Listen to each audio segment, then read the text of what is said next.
Hi Pisces, welcome to Swedish Dharma Tarot. My name's Christina, and before I look in your cards, I need to ask for your help.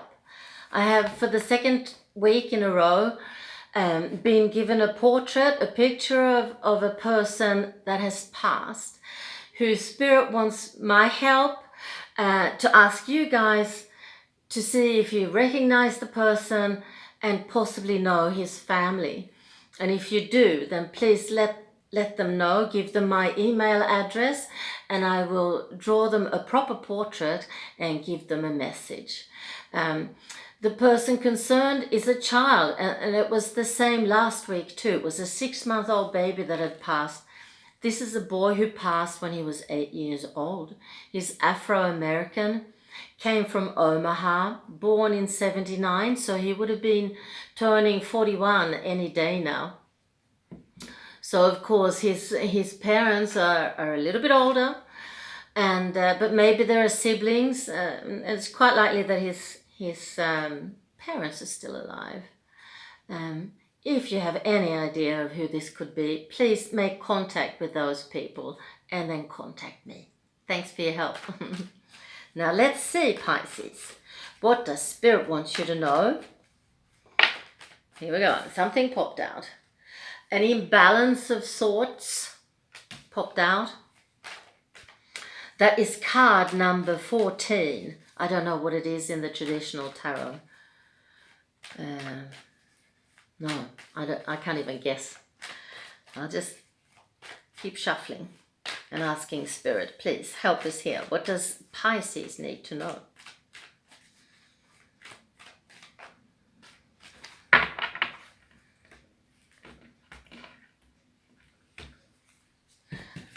So the tarot cards that I work with are called the Goddess Tarot. I love tarot cards, but these are the only ones I can work with, or that I do work with. They've taught me everything I know, and they're made by an American artist called Christinamarialeifsdotter. And the whole major arcana, as you saw with the balance there, is made up of goddesses from all over the world and different time periods. Balance number 14 is an African goddess called Yamana, a goddess of the sea.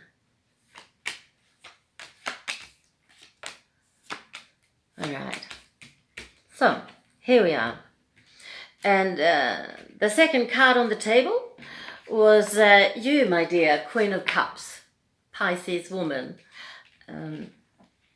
who comes up next to the Wheel of Fortune.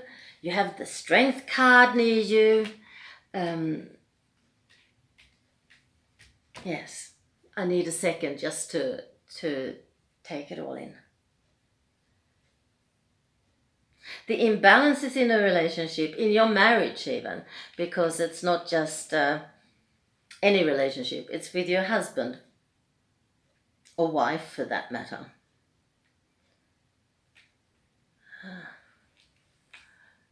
Yes, I'm feeling, unfortunately, somebody's had this before, that this relationship, there isn't much space for you in it.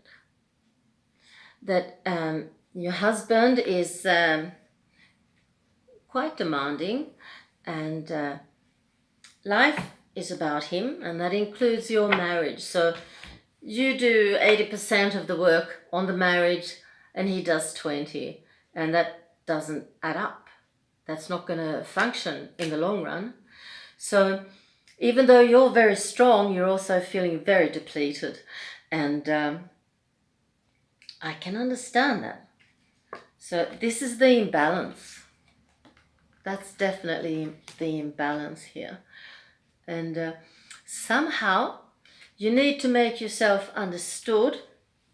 I think you can talk with this man. He's not coming up here. I don't know who he is. I don't know who your husband is yet. But there's no lack of love in the relationship, and there's no lack of communication either. So I would really like to encourage you to please talk with him. Not to tell him what he's doing wrong, but to tell him what you need. so that you can have a more equal marriage. What are your needs? And how can he fulfill them? This is what you need to think about and later communicate it to him. Because, in fact, I see a very happy family life. But at the moment, it's very much at your expense. And nobody is,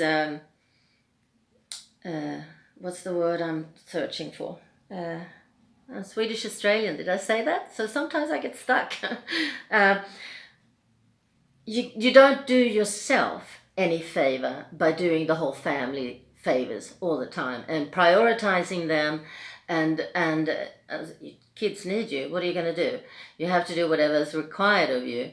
But your husband should also be helping out with family life, and your husband should also be helping out with your relationship. And I think the problem is mainly between the two of you, but he doesn't realize it. He's got high thoughts of himself, and I guess he's busy doing his own thing. And for him, it's very natural that you just tag along. So I feel a little bit sorry for you, because that's not right. That's not showing you respect. I don't doubt for a second that he loves you, but that's not showing you respect. So you have to talk to him in a good way to make him understand what you need. And remember, it's not about telling him what he does wrong. Sorry about the dogs. Yeah, I'll continue for as long as I can. I have bed and breakfast guests. This is your challenge here. Because they say it's time now. This card tells me that. It's time for you to turn a karmic life lesson. This is my karma card. And in that process, you will turn the star card around.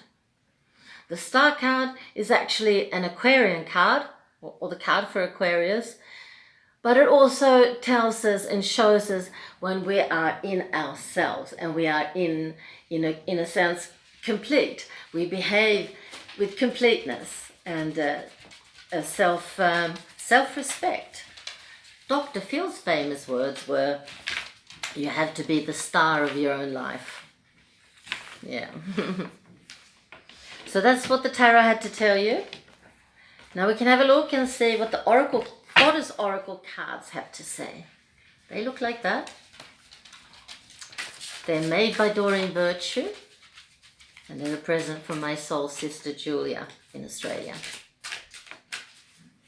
So let's see, what would you like to tell our Pisces friend, dear Spirit? What does she need to know? What does she need to know? Here we go. Even here. Rhiannon, Sorceress.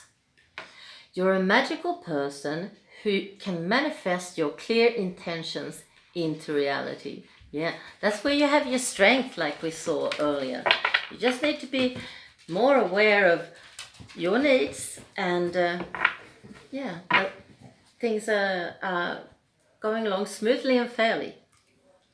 This is called the Yogic Path. It's an oracle deck too, written by Sahara Rose, and the artwork is done by Danielle Knoll. A whole lot of cards fell out here, so I guess it's this one. I can hardly pronounce it, but I'll show it first. And it is Bhavana Shavari. Bhavana Shavari. It must be a deity, I'm sure. In the deck there are deities, there's spiritual things and Ayurvedic things and yogic things. 107.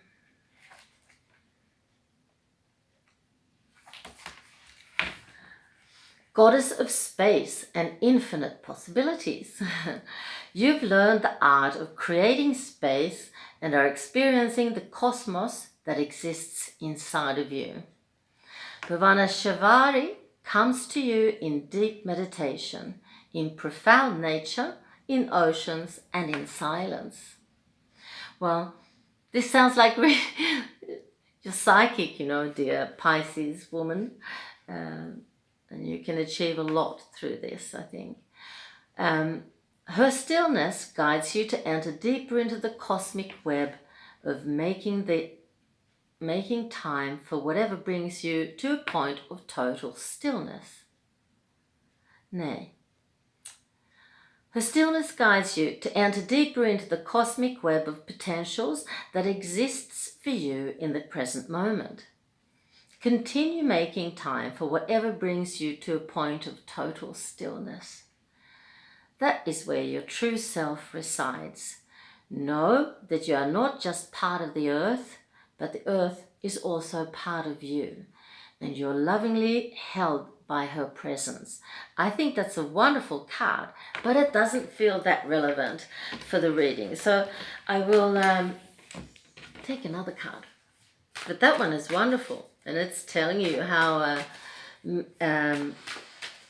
sensitive you are and a healing capacity, like few of us. Let's see. Spirit, can you give us another card, please? Sometimes accidents do happen. It's so easy to think that, well, I dropped the deck, I'll take the top card. Must be that one. No, it wasn't. But I liked it anyway. I hope you do too, dear Pisces. But they're not going to pop. 3 more shuffles and then I'll cut the deck. There we are. I hope it's right now. Diana. Looks like this. They're just stunning, these cards.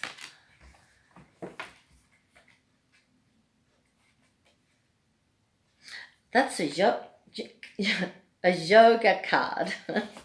A card from yoga. Yeah. So the deck is very interesting. It has so much in it. 8 stages of yoga, they say. Concentration and meditation with the intention to know the truth. Well, I mean, yeah, this card is on the same line as the first one. So there's something here that I've missed, but I'm sure you understand. When was the last time you fully became immersed in what you were doing? Dhyana is when the dancer becomes the dance, the singer becomes the song, the painter becomes the paint, the lover becomes the love. There's no difference between the doer and the deed. You merge as one. You've pulled the Dhyana card to remind you that now is the time to transition from doing to embodying. Find that which you can merge with and practice it fully. Become the words in your journal, the asana in your practice, the nature with which you surround yourself, and notice your presence expand. Beautiful. Thanks for watching. Welcome back. Bye.